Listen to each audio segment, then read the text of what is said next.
Hello friends, welcome to daily current affairs in 1 minute. नीति आयोगे 4 जुलाईથી 30 September 2024 સુધી સંપૂર્ણતા અભિયાન શરૂ કર્યું। 112 મહત્વાકાંક્ષી જિલ્લા અને 500 બ્લોકની અંદર 6 સૂચકાંકોમાં પૂર્ણતા હાંસલ કરવાનું લક્ષ્ય। એસ્પિરેશનલ ડિસ્ટ્રિક્ટ પ્રોગ્રામ 2018માં અને બ્લોક પ્રોગ્રામ 2023માં શરૂ થયેલો। 5 થીમ પર કામ થશે। આરોગ્ય અને પોષણ, શિક્ષણ, કૃષિ અને જળ સંસાધનો, નાણાકીય સમાવેશન, ઇન્ફ્રાસ્ટ્રક્ચર અને સામાજિક વિકાસને ધ્યાનમાં રાખવામાં આવશે। કોડેક્સ એલિમેન્ટરિયસ કમિશનના 86મા સત્રમાં ભારતે ભાગ લીધો। સ્વાસ્થ્યને સુરક્ષિત રાખવા ખાદ્ય વેપારમાં વ્યાજબી પ્રથાઓને સમર્થન આપવાનો હેતુ FAO અને WHO સાથે મળીને આની અંદર કામ કરે છે। ભારત મંગોલિયા સંયુક્ત લશ્કરી કવાયત નોવેડિક એલિફન્ટની 16મી આવૃત્તિ ઉમરોઈ મેઘાલયની અંદર શરૂ થઈ।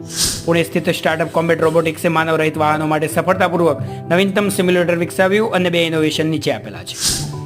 ઇંગ્લેન્ડ સામેની દ્વિપક્ષીય આંતરરાષ્ટ્રીય શ્રેણીમાં ભારતીય બધિર ક્રિકેટ ટીમે ઐતિહાસિક વિજય મેળવ્યો।